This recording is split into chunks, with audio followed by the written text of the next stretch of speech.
ඔන්න පුතේ දැන් අපේ කතාව 256 වෙනි කතාව හැටියට දීලා තියෙන මේ කතාවේ මුලින්ම මම කියවන ඔයාලට මේ තවද උගනිතත් නිර්වද්‍ය ශිල්පයක් මුත් සාවද්‍ය ශිල්පයෙන් අයිහ ලෞකික ප්‍රයෝජනයක් මුත් පුතේ එතන අයිහ ලෞකික කියලා කියන්නේ මොකද්ද? ලෝකෝත්තර සැප කියලා අපි කියන්නේ. ලෝකෝත්තර සැප. හරිද? ඒ කියන්නේ මෙලොව මේ ජීවත් වෙනකොට මේ අපි මේ ජීවත් වෙන කාලයේදී ලබන සැපට කියනවා අපි අයිත ලෞකික නැත්නම් ලෝකෝත්තර සැපේ කියලා. ලෝකෝත් අයිහ ලෞකික ප්‍රයෝජනයක් මුත් ඒ කියන්නේ මෙලෝ වශයෙන් ප්‍රයෝජනයක් මිසක් පාරලෞකික ප්‍රයෝජන නැති නියාව. ඒ කියන්නේ පරලෝව වශයෙන් අපිට මරණයෙන් මතු කිසිම ප්‍රයෝජනයක් නැහැ කියන එක අඟවන්න උග්ගසේන නම් සිටු පුතුගේ වත කියමු කියලා තමයි පටන් ගන්නේ. වත කියන්නේ පුතේ කතාව. හරිද? කෙසේද යත් ඔන්න දැන් කතාවක් නේ කියන්නේ. කෙසේද යත් ඒක කොහොමද කියනවනම් නටක විද්දතු 500ක්. මේ නටන කුලේ මිනිස්සු 500ක්. පුංචි පිරිසක් නෙමෙයි. අවුරුද්දෙන් සමසින්. ඒ කියන්නේ පුතේ අවුරුද්දෙන් සමසින් කියන්නේ මාස 6කට වරක්. නේද? අවුරුද්දට මාස 6ව දෙකක් තියෙනවනේ. එහෙනම් අවුරුද්දට දෙපාරක්. රජගහ නුවරට අවුදින් රජුරවන්ට සතියක් මුළුල්ලේ කෙලිපෑ බොහෝ රත්රන් ලැබෙති. මේගොල්ලන්ගේ මේ කෙලිලලු පෙන්නලා එහෙම නැත්නම් මේගොල්ලන්ගේ සංදර්ශන නේද? මේගොල්ලන්ගේ ක්‍රීඩාවන් පෙන්නලා රජුරව සතුටු වුණාට පස්සේ ගොඩාක් රත්තරන් හිම හම්බ වෙනවා. අතරතුරේ ලබන සංග්‍රහයේ පමණ නැත. ඊට අමතරව තව දේවල් පුන්හාර ඒත් ලැබෙනවා. ඒවත් කොච්චරද කියලා කියන්න බැරිලු. බොහෝ දෙනත් මැසි මත්තෙහි මැසි ගස්වාගෙන කෙලි බලති. දැන් මේ හැමෝම මිනිස්සු මැස්සක් කුඩ මැස්සක් හදාගෙන මේක බලනවා. එක් දවසක් කඹයේ නටන එකකුගේ දුවක්. දැන් මේකේ දැන් උණගස් සමහරවිට මේ පැත්තෙනුත් ඇතිනේ නේද? මේකේ කඹයක් ගැට ගහලා දැන් මේ කඹේ නටනවා දැන් ලස්සනට. හරිද? ගෑන් ළමයි යුවතියා මේ කඹේ එහාට මෙහාට නටනවා. උණදඬු අගකදී දැන් මෙතන ඉඳලා පැන්න උණදණ්ඩට උණදණ්ඩ කෙලවර උණදඬු අගකදී නටන එකක් ශිල්ප බලයෙන් කියන්නේ උණදඬු අග ඉඳලා නටන එක අවස්ථාවක එකක් කියන්නේ ශිල්ප බලයෙන් ඒ කියන්නේ එයාගේ තියෙන දක්ෂතාවයෙන් පුතේ උඩ අහස සක්මනුත් කෙරේ. අපි දන්නේ පේන්නේ නැති නූලක්වත් තියනවාට කියලා නේද? උඩ අහසෙත් මෙයා ලස්සනට එහාට මෙහාට ඇවිදිනවලු. එතන උණ දණ්ඩවත් කඹේවත් නැල්ලු. මේ යාගේ දක්ෂකමලු. හරිද? නටයි ගීත් කියයි. ලස්සනට ඒ ASCII නැටුමුත් කරනවා, සින්දුත් කියනවා.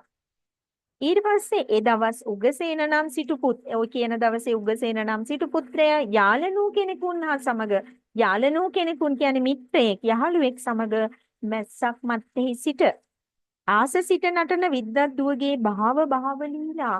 මොනවද මෙතන භාව ලීලා කියන්නේ? ඇයගේ ඔය මොනවාද මේ තියෙන්නේ අය මේ මොනවාද පුතේ මේ අඟර දඟර කියන්නේ නේද? එක ඇක්ෂන් එක අඟර දඟර දැකලා භව ලීලා දැක වායෝදාත්වාදික රූප කලාප විකාරයන් බලවත් නිසා වාතය අධික කොට තියෙන දැන් ඉහළ ආසේ පුතේ හුළඟේ වේගය වැඩිනේ නේද? වාතය අධික කොට තියෙන මේ අවස්ථාවේදී රූප කලාප විකාරයන් බලවත් නිසා ඇයි ඇඳුම් එහෙට මෙහෙට යනවා උලඟ වැඩි නේද? අර ඒ වගේ වෙලාවෙදී අර නිරාවරණය වෙන ප්‍රමාණය වැඩි. ඉතින් මේ අංගපසංග පේන්න පටන් ගන්නවා. නොසිතා ඈ කෙරෙහි බලවත් වූ ප්‍රේම ඇතිව. එතකොට මේ ඔක්කොම මේකේ මේ රංගනයන් විතරයි කියන එක හිතන්නේ නැතුව පුතේ ඇය කෙරේ බලවත් ප්‍රේම ඇතිව මං එක මොහොතින් දැකලා ඇති වෙච්ච ආදරයක් කියලා. ලදුත් ජීවත් වෙමි නොලදුත් මියමි. දැන් මම යටින් ඉරක් ඇඳ ගන්න. ලැබෙනවා නම් ජීවත් වෙනවා නැත්නම් මැරෙනවා. සිතාගෙන නොකානුබී හැඳට නැගීලා වැදහොත්තාහ. නේද? කන්නේ බොන්නේ නැතුව දැන් ඔන්න ඇඳට වෙලා නිදාගෙන ඉන්නවා. දෙමව්පියන් විචාල කල්හි විද්වත් දුව කෙරේ ආලේන්‍යාව කිව්ය. දෙමව්පිය හොට පස්සේ මොකද්ද කිව්වේ? මං අර නටපු කෙල්ලට ආදරෙයි කියලා දැම්මා නේද? දෙමව්පියෝ ඒ අසා පුත තෙල ලෙස කිරීම. තෙල කියන්නේ මෙතන පුතේ ඒ ලෙස කිරීම තොපටත් අපටත් තරම් නොවේ. ඔබටත් අපිටත් ඒ විදිහට කරන එක ගැලපෙන්නේ නැහැ. ඊට පස්සේ කියනවා තරම් තැනකින් සරණක් ගෙන උත්පාවා දෙන්න කිය. ඔබට ගැළපෙන තැනකින් පුතේ අපි කෙනෙක් ගෙනල්ලා කසාද බඳලා දෙන්නම්. ඊට පස්සේ ඌ නොගිවි සිත්මය එයා නෙමෙයි මේකට එකඟ වුණේ. එකඟ නොවුණා කියන එක. නොගිවි සිත්මය ගිවිසුමක් ඒ කියන්නේ එකඟ වුණේ නැහැ. නොගිවිස්නා උන්ගේ යාළු ආනන්ද කැඳවාලා මේකට එකඟ වෙච්ච නැති නිසා දෙමව්පියෝ කියපු දෙයට කැමති වුණේ නැති නිසා යාළුවා ගෙන්නලා මසු දවසක් දීලා තෙල ආස සිට නැටු විද්වත් දුවගේ පියාට දීලා Tamanගේ දුව මප්තුන්ට පාවා දෙන්න කියවයි. යාලා යවුවා. අර අහසේ නැටුව කියපු අර ගෑනු ළමයාගේ තාත්තට මේ මසුරන් ටික දීලා එයාගේ දුව මගේ පුතාට කසාද බඳලා දෙන්න කියන්නේ. බලන්න පුතේ එතකොට නේද කොච්චර පහත් ක්‍රියාවක්ද. සල්ලි ටිකකට ගැහණු ළමෙක් මිලදී ගන්න හදනවා. නේ? ඒක ඉතින් ඇත්තටම සුදුසු නෑනේ. විද්‍යානෝදේ අස. දැන් ඔන්න ගිහින් කියනවනේ මේක යාළුවා. මාදුව විකුණන්නා නැත. රන් හැරගෙන නොදෙමි. රත්තරන් දුන්නත් මගේ දුව දෙන්නේ නෑ. මගේ දුව මම සල්ලි වලට දෙන්නේ නෑ. අපටත් රක්ෂාව නම් ඌම වේද? අපි ජීවත් වන්නේ ඇගෙන්මයි. අපටත් රක්ෂාව නම් නේද? කියන්නේ අපිව ජීවත් කරන්නේ ඇයමයි. නොලදොත් මියෙත් නම් මියේ ප්‍රයෝජනකින්ද ලැබෙන්නේ නැත්තම් මැරෙනවා කියනවා නම් මැරෙන එකාගෙන් මොකද්ද තියෙන ප්‍රයෝජනය? අර තාත්තා අහනවා. අපහා එක්වන්නාම දුව පාවා දෙමි. අපිත් එක්ක එකතු වෙනවා නම් දුව විවාහ කරලා දෙන්න කැමති. කියාලා ඔන්න දෙමව්පියෝ ඒ පුවත අසා බිදුවන්ට සිතාදෝ කීය. ඊට පස්සේ මොකද කියන්නේ? එසේ වීනම් මම වුණා එකෙමි. දැන් අම්මයි තාත්තයි ඕක කියනවනේ පුතේ. ඔන්න ඒ තාත්තා මෙහෙම කිව්වා කැමති නෑ ඒ විවාහයට. ඊට පස්සේ මෙයා මොකද හිතන්නේ? මේක නම් මේ මගුල කඩන්න කරන කුමන්ත්‍රණයක්. එහෙම නේ වයසට හිතෙන්නේ නේද? මේක නම් මේක නැති කරන්න මේගොල්ලෝ කරන බොරුවක් කියලා. මමම වුණා එක්වෙමි. මම යනවා යාළ හොයාගෙන කියලා. මොකද කරන්නේ? සිතවිල්ල පිරිමැසූ බවමුත් කාර්ය නොසලකා විද්‍යුතුන් ළඟට ගියහ. සිතවිල්ල පිරිමැසූ මුත් කාර්ය නොසලකා. ඒ කියන්නේ පුතේ මේක දැන් මේ කියපු කාරණාව ඇත්ත කියලා පිළිගන්නේ නැතුව මෙයා මොකද කරන්නේ? මේ අම්මයි තාත්තයි බොරුවක් කියන්නේ නැත්නම් මමම ගිහිල්ලා මේක විසඳ ගන්නවා කියලා යනවා. විද්වතානෝද සිටු පුත්‍රයාණන් දන්නා විද්‍යා ශිල්පයක් නැතත් දැන් සිටු පුත්‍රයා මේ තාත්තා දන්නවා මූ දන්න ශිල්පයක් නෑ මූට පුළුවන් කරනම් ගැහිල්ලක් නෑ කියලා දන්නවා. එහෙම වුණාට කියනවා ඒ දෙය මේ දෙය අල්වා ගන්නට උවත් සහායක් වුවමනාහෙන් අරක මේක එහාට මෙහාට ගෙනියන්න අල්ලගෙන ඉන්න කවුරු හරි කෙනෙක් ඕනිනේ. දැන් මේ උණ දඬු එහෙම උස්සන්න කවුරු හරි ඕනිනේ කෙනෙක් නේද? එහෙම හිතලා මං කිව්වේ මේ තාත්තා ටිකක් අප්පී කියලා. උවමනාහෙන් දුවනියන් පාවා දීලා උණුන් කැඳවාගෙන රටමුළුල්ලේ කෙලිලලු පෑවිදිති. කොහොම හරි එහෙම කියලා ගෙදරටම ආපු එකාව කොහොම හරි දුවට විවාහ කරලා දීලා පුතේ මේගොල්ලෝ සංදර්ශන පෙන්වන්න හැම තැනම රට හැම තැනම දැන් යනවා. මෙයා යනවා අර කියන බඩු මුට්ටු එහාට මෙහාට උස්සගෙන යන්න නේද? ඒවා මේව අල්ලගෙන ඉන්නේ යනවා. ඒ විද්වත් දූත් නොබෝ කලකින් සිටු පුත්තට පුතුකු වදා පියා නලවන කලාන සිටු පුත්‍රයාට දාව දැන් ඔන්න පුතෙක් හම්බුණා. දැන් ඔන්න මේ කොල්ලව නලවනකොට මොනවද කියන්නේ? ඒකත් අන්ඩර්ලයින් කරගන්න.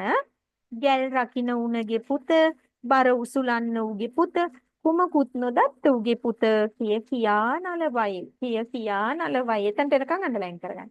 නේද? අර කියපු ටික. මොකෙක් මොනවත් දන්නේ නැති එකාගේ පුතා, බර උසුලන එකාගේ පුතා නේද? ඊට පස්සේ කියනවා මේ ගැල් රකින්න එකාගේ පුතා. ඇයි ඉතින් කරත්ත ටික බලාගන්නේ මේ මිනිස්සේ අනේ අර ගොල්ල සංදර්ශන ඉවර වෙනකන්. ඉතින් මේ වචන ටික ඇනුම් පද ටික කියවන පුතේ අර පොඩි දරුවව නලවනවා. ඊට පස්සේ මොකද වෙන්නේ?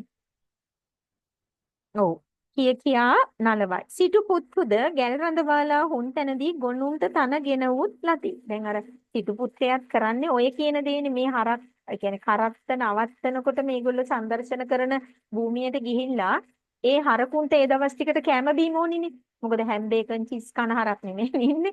තනකොළනේ කන්නේ නේද? ඉතින් මේ තනකොළ කපාගෙන ඇවිල්ලා හරකුන්ට දීලා වතුර ගෙනත් දීලා දැන් මේගොල්ලන්ට සාතු කරන්න ඕනිනේ. ඉතින් ඔන්න ඔය දේවල් ගොනුන්ට තනගෙන උත්ලාති කෙලිලලු පෑ ඇවිදි තැන ලද්දයක් යන එන තැනට ඇවිදිති. එතකොට මෙතනට ගේන ඒවා තව තැනකට උස්සගෙන යනවා. එතනින් තව තැනකට උස්සගෙන මෙන්න බර උසුලන්න උගේ පුත කියලා කිව්වේ ඒකයි පුතේ. එම නිසා විද්වත් දූත් පුතු නලවන යම් විටක එයම කියයි. ඒක නිසා අර කරන දේවල් ටිකම දරුවා නලවන මුවාවෙන් ඇනුම් පද හැටියට පුතේ විද්වත් දියණිය මේ සිටු පුත්‍රයාට නැත්නම් උගසේනට කියා බනිනවා ඇනුම් පද කියනවා. සිටු පුත්‍රයාණෝ ගීයක් යමක් අනිකකු නොව තමන් අරබයා කියන නියාව දැනලා. මේ ගෑණි සින්දුවක් කියන විදිහට කියන්නේ මට ඇනුම් පද නේද කියලා දැනගත්තා. මේ හැම මාරබයා කියවුදේ? චාලය. ඔබ මේවා ඔක්කොම මටද කියන්නේ? කියලා ඇහුවා. එසේය අනික් කාට කියම්ද? තොපම කොට ඇවිදිනා කටයුතු හේයින් තොපම අරබයා කියමි. ඔන්න පුතේ එතනත් ඔයාලට පුළුවන් ඉරි ඇඳ ගන්න. එතන සංවාදයක් යනවා මොනවාද? මේ හැම මාරබයා කියවුද? එසේය අනික් කාට කියම්ද? තොපම කොට ඇවිදිනා කටයුතු හේයින් තොපම අරබයා කියමි කි. ඊට පස්සේ ආයි කියන තොප නිසා විද්දත් වූවත් මදිත් නපුරුත් ඇසූ මනාද? පලායෙමි. එකත් අන්ලයින් කියන. ඔබ නිසා බැන විද්වත් කුලයට ආව විතරක් නෙමෙයි නපුරු වචනත් අහන්න ඕනිද? මම දැම්ම යනවා. නේද? ඔන්න ආපහු ඊට පස්සේ තොප ගිය මැන හුණ මැනව. තොප කුමකුත් නොදන්නා තැනත් උන්ගෙන් මට කම් කිම්ද? එතනට එනකන් සංවාද. හරිද? සංවාදශීලී බස්වහරක්. කියාලා අවකප්පණයෙන් සෑදූ හසුරෑන අල්වා ඇදී සේදුවන්නාසේ කියනවා. මොකද්ද පුතේ මෙතන? අර වැරදි ලෙස පිළියෙල කළ අශ්ව දැන් අශ්වයෝ කරත්තේට බඳිනකොට හරි අශ්වයෝ එකට ඈඳලා නේද? ගැට ගහනකොට වැරදි විදිහට ගැට ගැහුවොත් මේ සත්තුන්ට යන්න පුළුවන් ද හරියට? බෑ. ඒගොල්ලෝ නිවැරදිව ගැට ගහන්න ඕනේ. ඒතර මෙතනත් කියනවා වැරදි ලෙස පිළියෙල කර අශ්වයෝ වගේ හරියට වැරදි විදිහට පිළියෙල කළ අශ්වයෝ වගේ මේගොල්ලොත් මොකද? එතකොට ඒගොල්ලන්ට හරියට දුව ගන්න බෑනේ. ඒ අශ්වයන්ට හරියට දුවන්න බෑ. පැටලෙනවා, තමාට වැටෙනවා, මොකක් හරි දේවල් බාධක වෙනවා. මේ ජීවිතයත් එහෙමයි. මේගොල්ලන්ගේ විවාහයත් අන්න ඒ වගේ. වැරදි ලෙස පිළියෙල කළ අශ්වයෝ වගේ හරියට. නේද? ඇදී යන විවාහ ජීවිතයක් තියෙන්නේ. එයම කියා නලවයි. ඒකම කියලා තමයි මේ මිනිසයා මේ දරුවා නලවන්නේ. ඉතින් එක මිනිස්සෙකුට හැමදාම එකම දෙයක් අහනකොට එපා වෙනවනේ නේද? කොච්චර හොඳ කෙනෙක් වුණත්. ඕතමෝ තමාගේ රූ සම්පත් හැරගෙන සිටු පුත්‍රයාණන් තමාගේ කොල්ලකු කොටත් මෙතන කොල්ලකු කියන්නේ පුතේ සැමියා කියන අදහස. කොල්ලකු කොටත් තොසිතයි. ඇයගේ තියෙන රූමත් බව නිසා මම ඇයගේ සැමියා කියලාවත් හිතන්නේ කියලා මේ කියන්නේ. සිටු පුත්‍රයාණෝද මැගීමේ අභිමානය මෑට වඩා සම්පත් ඇත්තන් ඇති හේයින් සම්පත් නිසාත් නොවේ. මැගීමේ අහංකාරය මෑයට වඩා සැප සම්පත් තියන අය ඉන්නමනි තව. නිසා මේ එහෙම අභිමානයක් නෙමෙයි. මට ගොඩක් සැප සම්පත් තියෙනවා කියලා හිතලා නෙමෙයි මෙයා මේ හිතන්නේ. මොකද ඊට වඩා සැප තියන අය ඉන්නවා කියලා කියනවා. ಜಾති සම්පන්න නොනෙහි. තමා ಜಾති සම්පන්න නොනෙහි ಜಾතියක් නිසාත් නෙමෙයි. මම ඇයට වඩා කුලෙන් උසස් නිසා ඇය මේ කුලයක් නිසා අහංකාර වෙලත් නෙමෙයි කියනවා. ಜಾති සම්පන්න කියන්නේ මම ඇයට වඩා කුලෙන් උසස් නිසා කියන එක. රූපත්යෙන් එහා තමා දන්ම ශිල්ප පමණක් නිසාය. ඇයට රූප සම්පත්තිය තියෙනවනේ. ඇය දන්න ශිල්පයකුත් තියෙනවනේ. ඒ නිසා තමයි මේ මෙච්චර උද්දච්ච වෙලා තියෙන්නේ කියලා දැන් උගසේන හිතනවා. එහෙම හිතලා කියනවා මොකද්ද කියන්නේ? එයා හිතනවා. ඇගේ ඒ බෑවුම් පළවා මමත් ශිල්ප උගනිමි. ඒකත් අන්ඩර්ලයින් කරගන්න. ඇගේ ඒ බෑවුම් පළවා මමත් ශිල්ප උගනිමි. ඇගේ ඒ අහංකාරය නැති කරන්න මමත් ඒ ශිල්පය ඉගෙන ගන්නවා. කියලා මයිලනුවන් කරා ගොසින් මයිලනුවන් කියන පුතේ මෙතන මල්ලි එහෙම නෙමෙයි මාමණ්ඩියට කියන්නේ මයිලනුවන් මාමණ්ඩිය බිරිඳගේ තාත්තා මයිලනුවන් කරා ගොසින් තමන් සමර්ථ හේයින් තමන් දක්ෂයෙක් නිසා උන් දන්නා ශිල්ප ඉගෙනගෙන පයි ඇදීමෙන් හැරී ගොසින් මෙතන පයි ඇදීමෙන් කියන්නේ පුතේ අර බෑග් මලු නේද බෑග් මලු වලට කියන්නේ ඒව එහා මෙහා ගෙනිහිල්ලා ගෙනියන එකෙන් මග ඇරලා රට මුළුල්ලේ ශිල්ප පෑගෙන ඇවිදිනවා. එතකොට මමත් දක්ෂෙක්. ශිල්ප දන්න කෙනෙක්. මමත් මුළු රට පුරාම ගිහිල්ලා මගේ ශිල්ප පෙන්වන්න පුළුවන් කියලා හිතලා රජගහ නුවර උපන් වැඩි නුවර නොවේද? දැන් ඉපදිච්ච ගම නගරේ රජගහ නුවරනේ. තමගේ උපන් නගරේ රජගහ නුවර කියලා හිතාලා ලැජ්ජාවෙන් වලහත් නොපියා. රජගහ නුවර ශිල්ප පෙන්නන එක ටිකක් ලැජ්ජාවක් තමයි. නමුත් ඒකත් අපහැරලා දාලා මේ තනට 7 වන දවස් මම ශිල්ප දක්වමි. අද ඉඳලා දවස් 7කට පස්සේ දවස් 7ක් ගෙවුණු තැන මම මගේ ශිල්පය පෙන්වමි උගසේන සිටුපුත් නුවරට කියා යවුව. තමගේ රජගහ නුවර උපන් නගරයට පණිවිඩය යවුවා. අද ඉඳලා දවස් 7ක් ගෙමින් තැන මම මගේ ශිල්ප පෙන්නනවා කියන පණිවිඩය. 7 වන දවස් බොහෝ දෙනත් මැසි මත්තේ මැසිලා ගත්ත. ඔන්න අර කලින් සැරේ වගේම මැස්සක් උඩ මැස්සක් නේද? මැසි උඩ මැසි බැඳගත්තා. උගසේන සිටුපුද්දුද සැටරියන් හුණ දණ්ඩක් බිම හිඳුවාලා හුණ දඬු අගට නැංගෝය. අර බිරිඳ කරා වගේම හුණ දණ්ඩක් හිටවලා හුණ දණ්ඩේ අගටම උගසේන නැග්ගා. ඒ දවස් බුදුහොත් අලුයම් වේලේ ලෝ බලනසේක් මං කිව්වනේ නේද? දිවසින් මහා කරුණාවෙන් ලෝකෙ දිහා බලන වෙලාවේ හුණ sorry හුණදඬු අගට නැගෙන්නාට පෙර ආතුව තමන් වහන්සේගේ නුවණ නැමැති හුණදඬු අග අනුපමාවක්. තමන් වහන්සේගේ නුවණ නැමැති හුණදඬු අග හුන්න උන් දැක මෙයා උණදණ්ඩට නගින්න ඉස්සෙල්ලා බුදුන් වහන්සේගේ උණදණ්ඩ නැමැති නුවණට නේද? බුදුන් වහන්සේගේ ඥාණයට උණදණ්ඩ නැමැති ඥාණයට අහු වුණා කවුද? උගසේන සිටු පුත්‍රයා. වන්නේ කුමක්දෝහි බලනසෙක්. මොකද්ද වෙන්නේ යන්නේ කියලා දිවසින් බැලුවා පුතේ. සිටු පුත්තේ මේ ශිල්ප දක්වමි කියලා හුණදඬු අග සිටි. දැන් ඔන්න බුදුන් වහන්සේට පේනවා දැන් අර දිවසින් පේනවා උණදණ්ඩට නැගලා උණදණ්ඩ මුදුනේ දැන් ශිල්ප දක්වනවා කියන අදහසින් උගසේන ඉන්නවා. ඔහුගේ නැටීම් දක්නා නිසා බොහෝ දෙන රැස් වෙති. ඒ නැටුම් බලන්න ගොඩාක් සෙනඟකුත් දැන් පිරෙනවා. මම එතනදී ගාතාවක් කියමි. දැන් බුදුහාමුදුරුවෝ දිවසින් තව දකින්නේ. හරිද? බුදුහාමුදුරුවෝ ඊට පස්සේ හිතන මම එතනදී අනිවාර්යෙන්ම ගාතාවක් කියනවා. ඒ අසා සුවාසූ දහසක් දෙන නිවන් දකිති. එතන ඉන්න සුවාසු 84000ක් මිනිස්සු සුවාසූ දහසක් 84000ක් මිනිස්සු එතන ඉන්න අය ඒක අහලා නිවන් දකීවි. නේද? නිවන් දකිති. උග්ගසේනයෝ හුණදඬු අගදීම රහත් වෙති. බුදුන් වහන්සේ දැන් කල්පනා කරනවා. දැන වදාළසේක. එසේ දැන දෙවන දවස් සිඟා වඩනා වේලා සලකාලා. ඔන්න දැන් සිඟා වඩනා කියන්නේ හිඟමනේ යනවා කියන්නේ මේ පිණ්ඩපාතේනේ වඩින්නේ නේද? පිණ්ඩපාතේ දැන් ඊළඟ දැන් ඔන්න හෙට කියන දවසේ තමයි උණ දණ්ඩට නැගලා මේව පෙන්නන සංදර්ශන පෙන්නන දවස. බුදුන් වහන්සේ මේ දවසේ ඔන්න දැන් ලෑස්තිලා ඉන්නව පිඬුසිඟා වඩින්න යන්න කොහෙටද? රජගහ නුවරට. මහාන ඝන පිරිවරා. ඒ කියන්නේ සංඝයා වහන්සේ පිරිවරාගෙන රජගහ නුවරට සිඟාවන්සේක පිණ්ඩපාතේ වැඩියා බුදුන් වහන්සේ මහා සංඝයා පිරිවරාගෙන කොහෙටද? රජගහ නුවරට. උග්ගසේන නම් සිටු පුද්ද බුදුන් ඇතුළු නුවරට නොවඩනා තෙක්ම ඇතුළු නුවරට දැන් පිටි නුවර තාම ඉන්නවා. නුවර ඇතුළට බුදුහාමුදුරුවෝ වඩිනකන් ඒ කියන්නේ වඩින්න ඉස්සල්ලා කියන අදහස කෙලිලලු බලන්ට රැස්සුවන් කොක්සන් ගසන නියාවෙන් මහා අයියෙන් විසිල් ගහනවා කෑ ගහනවා කමෝන් උග්ගසේන නේද? දැන් අපි මියුසිකල් ෂෝ එකකින් බලන one more කියලා කෑ ගන්න විසිල් ගහන ඒ වගේ දැන් උග්ගසේනව දිරි ගන්නවනේ කොක්සන් ගහලා මහා අයියෙන් කෑ ගහලා සතුටු hina වෙලා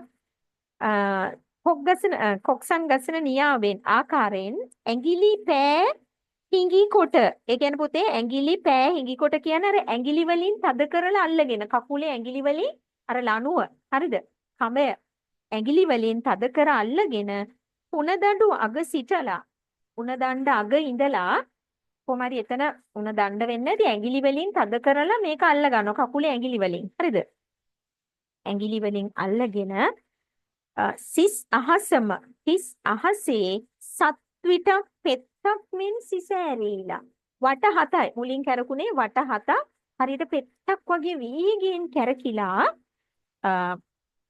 බැස හුණදඬු වග සිටිය. ඊට පස්සේ ආපහු අර දණ්ඩට බැහැලා නේද?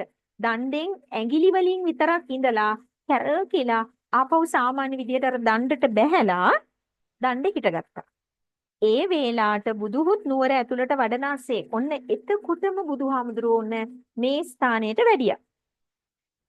රැස්සූ පිරිස බව අග උවත් සිටිනට ඒ කියන්නේ භවයේ අග්‍රයේ කියන එක පුතේ හරිද? රැස්සු පිරිස භවයේ අග්‍රයේ සිටින්නට සමර්ථ වූ තමන් වහන්සේ දිසා. ඒතර බුදුහාමුදුරුවෝ දන්නවා මේ මිනිස්සු ඔක්කොම නිවන් දකින්න සුදුසු මිනිස්සු ටිකක්. එහෙනම් බුදුන් වහන්සේ ප්‍රාර්ථනා කරනවා මොකද්ද?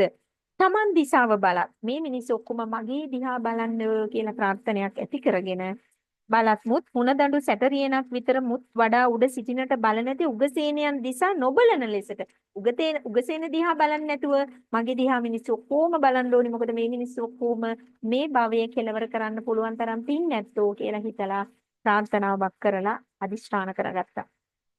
උග්ගසේනයෝ තමන් පානා කෙලි තමන්ම දක්නා පමණ මුත් දැන් උග්ගසේන බලනවා තමන් මෙච්චර මහන්සි වෙලා ඉගෙනගත්ත ශිල්පයේ පෙන්නනවා අනේ මම විතරයි බලන්නේ. බලන්න කෙනෙක් නැහැ.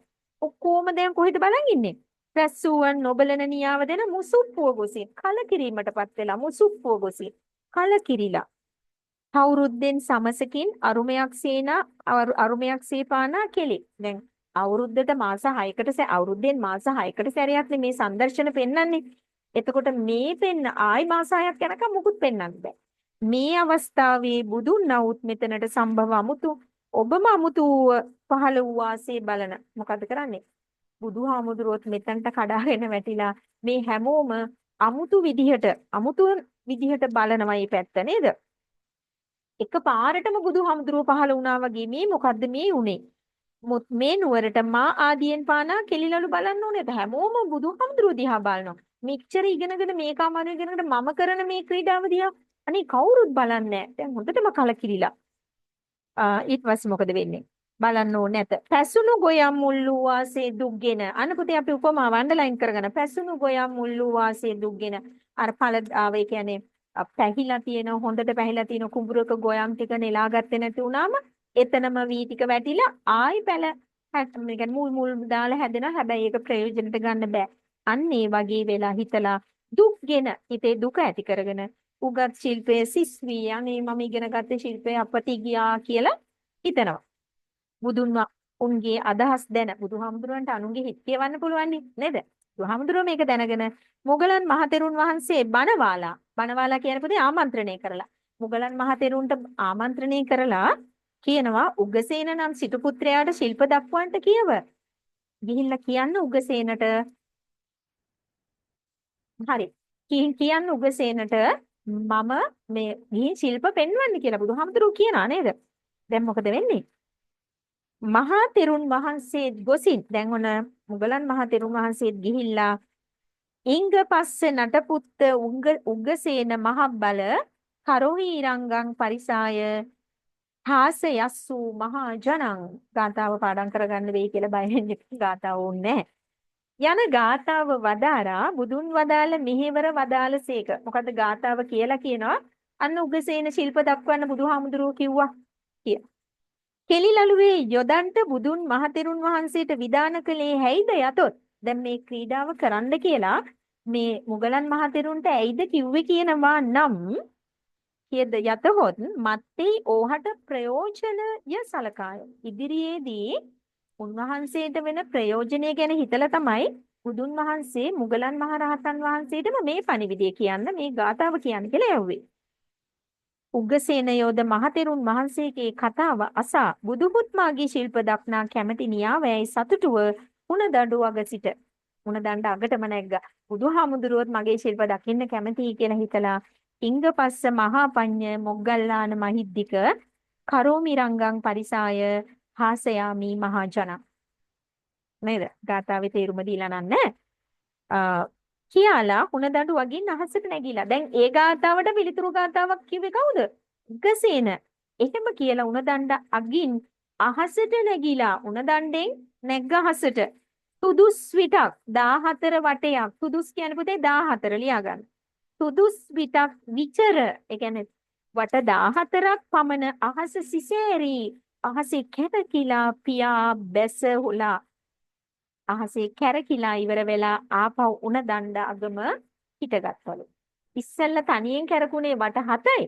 බුදුන් වහන්සේ කිව්වට පස්සේ වට 14ක් කැරකුණා නේද? තුදුස් විටක් වට 14ක්.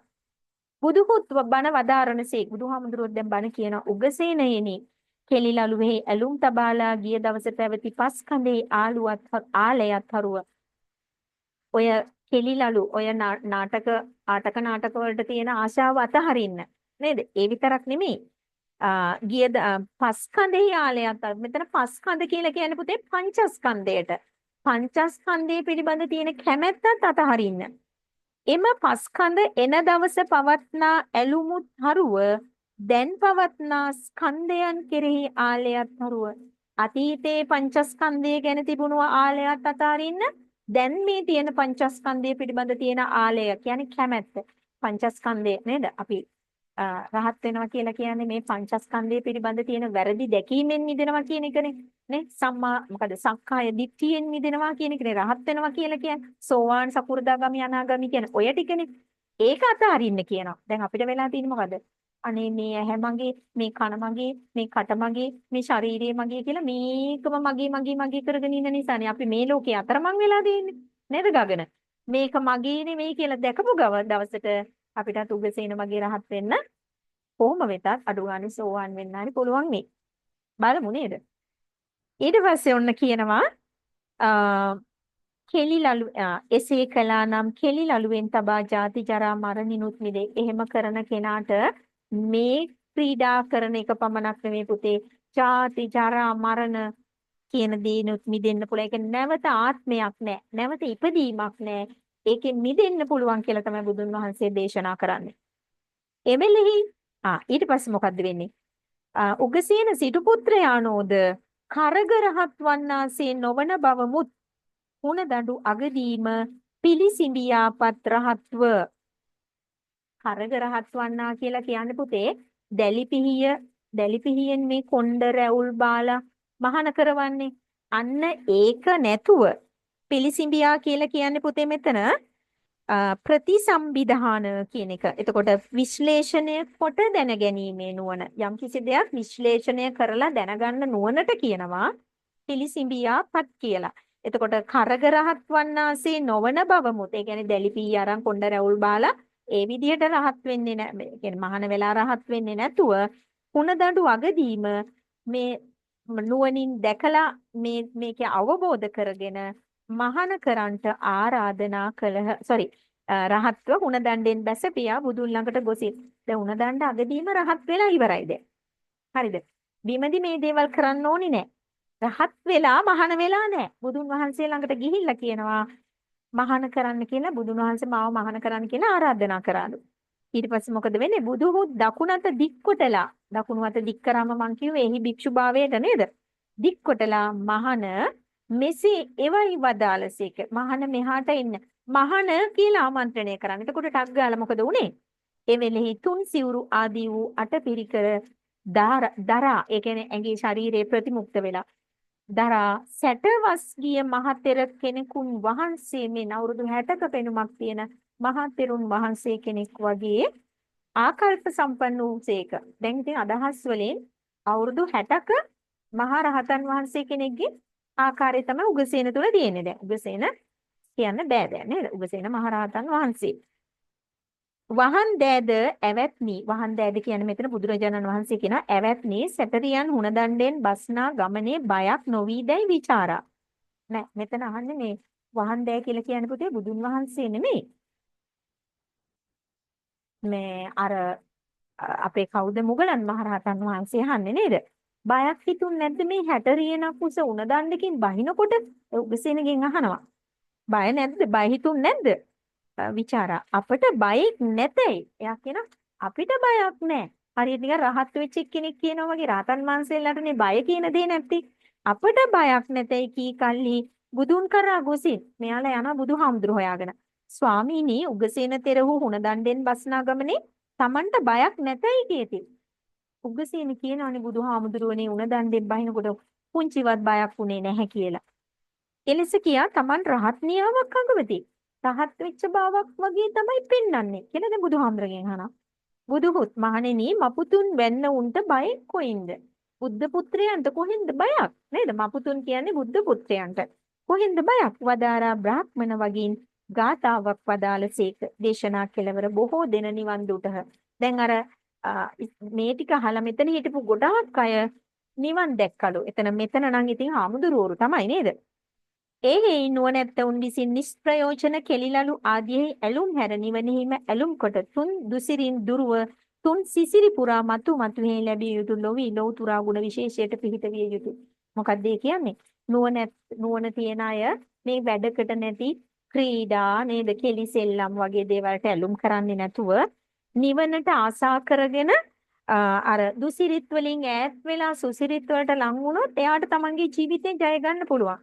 කෙනෙකුට සුගතියට ඒ කියන්නේ මේ ආයි ඉපදී ඉන්න සංසාරේ මිදෙන්න පුළුවන් කියලා ඔන්න ධර්ම දේශනාවක් කරා. ඔන්න දැන් ඊට පස්සේ නැවත එක් දවසක් ධම්සෙබෙහි ඒ කියන්නේ ධම් සභාවේ කතාවක් උපදවනසේක කතාවක් ඇහෙනවා. එවත්නි රහත්වන්ට නිසි මෙවැනි පිනක් ඇති කෙනෙකුන් විද්දුතුන් හා එක්වන්ට කාරණාකින්ද දැන් මේගොල්ලෝ හාමුදුරුවෝ වහනවා. නේද? මොකද්ද? මෙච්චර රහත් වෙන්න පිනක් තියෙන කෙනෙක් මේ විද්වත් කුලයක එක් කුලයක් එක්ක එකතු වෙන්න මොකද්ද තියෙන හේතුව? මොකද්ද ඒකට බලපාන හේතුව? දැන් මේ හාමුදුරුවෝ ප්‍රශ්න කරනවා. රහත්වන්ට නිසිව කළ පිණුත් කවරේද කීසේක? රහත් වෙලා මේ කියන්නේ විද්වත් කුලයකට ගිහිල්ලා ආපහු රහත් වෙලා රහත් වෙන්නටත් මොකද්ද පිනක් තිබුණා. මොකද්ද මේ පින? දැන් මේ කටේ සාකච්ඡා කරනවා. ඊට පස්සේ බුදුහුත් ඒ අසා වදාරා බුදුහාමුදුරුවෝ ඒක අහලා මෙහෙම කියනවා මහණෙනි මේ දෙකටම නිස්සකලෝ මූතුමූමය. මේ දෙකටම හේතු හැදුවේ මොහුමයි. නිස්සකලෝ නේද? හේතු සම්පාදනය කළේ මොහුමයි. වදාරා එම විභූත කරන්නට ගිය දවස කසුප් බුදුන්ගේ රන් දා ගැබ නේද? එතකොට කියන පුතේ මේ එදා ඒ අතීතේ කතාවට යනවා. කාශ්‍යප බුදුන් වහන්සේගේ රන් දා ගැබ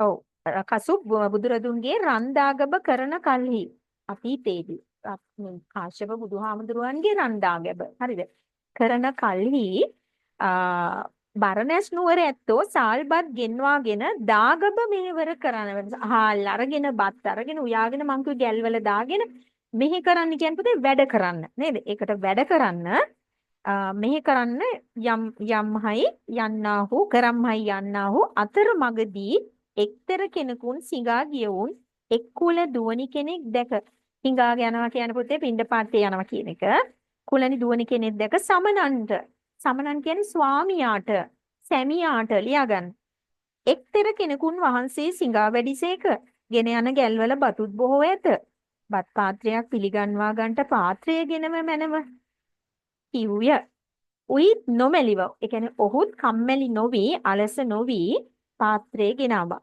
බත් පාත්‍රේ පුරාලා ස්ථවිර භික්ෂූන්ට පිළිගන්වාලා නිවන් දකුමෝව පතාගත්ත නිවන් දකිම්වා කියලා දෙන්නම ප්‍රාර්ථනා කරගත්තලු. උන්ගේ ධන පිළිගන්ට සම්භව වූවොත් රහත් කෙනෙක්. එතකොට මං කිව්වනේ ඉස්සෙල්ලත් නේද? මේ දානීය පිළිගන්න හම්බ වෙච්ච මේ හාමුදුරුවෝ රහතන් වහන්සේ කෙනෙක් ඒගොල්ලෝ දන්නේ නැහැ පුතේ. එහෙයින් දිවසින් බැලුවා. ප්‍රාර්ථනාව තෙල ලෙසින්ම ඒ ආකාරයෙන්ම මේ ප්‍රාර්ථනාව සමුර්ධ වන ඉෂ්ට වෙන ආකාරය දැන සිනා පහල කළහ සන්තෝෂයෙන් පොඩි හිනාවක් දැම්මා. දන් දුන් උපාසිකාවෝද සිනා පහල කළා දැක කාරණත් ਵਿਚාරා නොපියා. ඒකට හේතුව මොනවාද කියලා හිතන්න බලන්න නැතුව සමනන්ත. ඒ කියන්නේ තමන්ගේ සැමියට කියනවා මුන්වහන්සේ සිනාවක් සිපීසේක. උන්වහන්සේ සිනාවක් පහල කළසේක. සිපීසේක කියන්නේ සිනාසුනසේක. හිනාවක් හිනා වුණසේක කියනවා. විද්දත් කමෙක් ඇතිවෙනයි කිව්ය. මොකද කිව්වේ? නටන කුලයක් ගැනත් කිව්වා. නේද? විද්දත් කමක් ගැනත් කිව්වා. ඒ කියන්නේ අර පසුවට ඇති වෙන දේ. ඉස්සෙල්ලා රහත් වෙන්න පින තියෙනවා කියලා hina වුණා. විද්දත් කමක් ඇතේ කියලා කිව්වේ නටන කුලේ කියන්නේ නටන ගායන කුලයක ඒ ගැනකුත් කිව්වා. සමනෝද එසේ එතකොට තමයි මෙයාලා හිතුවේ. එයත් එහෙනම් විද්දත් කුලේ කෙනෙක් වෙන්නේ නැති කියලා තමයි මේගොල්ලෝ මේ අර එයාත් එහෙනම් විද්දත් වෙන්නේ නැති කියලා තමයි අර පොඩ්ඩක් මේ පැත්තට තටුවක් දාලා සැමියාට කිව්වේ. එයා වෙන්නේ නැති. ඒක තමයි අර දිව්‍ය ලෝකයෙන් ආපහු සුත වෙලා එන්න උනේ නේද? ඊට පස්සේ කියා උන් කීවාම givisගෙන නික්මුණා. සැමියා බිරිඳ කියපු දේ අහලම ඔන්න දෙන්නත් එක ගියා. මේ උන් දෙන්නා කළ කී කටයුතු. මේ දෙන්න ජීවත් වෙච්ච ආකාරය. ඌ ඊ ආයු පමණින් සිට ඒගොල්ලෝ ඒ ආත්මේ ගෙනාපු ආයුෂ ඉවර වෙලා දෙව්ලොව ඉපිද. ඔන්න දිව්‍ය ලෝකේ ඉපදිලා දැන් උන් ඉන්චුතව දිව්‍ය ලෝකෙන් චුත වෙලා දැන් කොහෙද ඉන්නේ? එලෙස කියාලු ස්ත්‍රී විද්වත් දුව උපන උගසේනයෝ සිටු කුලෙහි ඉපදත් විද්දත් සැටියයි කියාලු බස ගිවිසි පමණකින් තුමු නොවිද්දත් ඒ කියන්නේ විද්වත් කුලේ උපන් කෙනෙක් නොවුනත් විද්වතුන් හා එක් වූය. රහත් තෙරුන්ට දීලු බත් පාත්‍රයේ අනුසසින් ආනිසංසයෙන් පුතේ උගසේන තෙරහු රහත් වූහ. විද්වත් දූද මෙහිනි සස්නේ මහනව රහත් වීමෙන් මනුෂ්‍ය ජාතීන් අඩුව. හරිද? උපනත් ආර්ය ජාතීන් සරුව. ඒ කියන්නේ මනුෂ්‍ය ජාතියේදී අඩු කුලේ ඉපදුනාට මහාන වෙලා රහත් වුණාට පස්සේ ආර්ය ජාතියට ගියාට පස්සේ උසස්. නේද? හැමෝම එක හා සමානයි කියලා බුදුහාමුදුරුවෝ පෙර අපර සංදි ගැලපුවා. ඒ කියන්නේ අතීත වර්තමාන කතාවෙන් පටන් අරන් අතීත කතාව කිව්වා.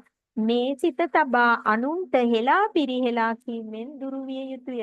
අපිට කියනවා මේ කතාව එහෙනම් හොඳින් තේරුම් අරන් අනුන්ට ඒ කියන්නේ හිත රිදෙන විදියට අනුන්ගේ වැරදි තැන් තැන් වල කියන්නේ නැතුව නේද අනුන් පද කියන්නේ නැතුව ඉන්න මොකද ඒ වගේ ආනිසංස විඳින්න වෙනකොට මෙන්න මේගොල්ලන්ට උනා වගේ වෙන්න පුළුවන් ඊටත් වඩා අන්ත වෙන්න පුළුවන් හරිද ඔන්න ඕක තමයි පුතේ උග්‍රසේන සිටුපුත්තුගේ කතා වස්තුව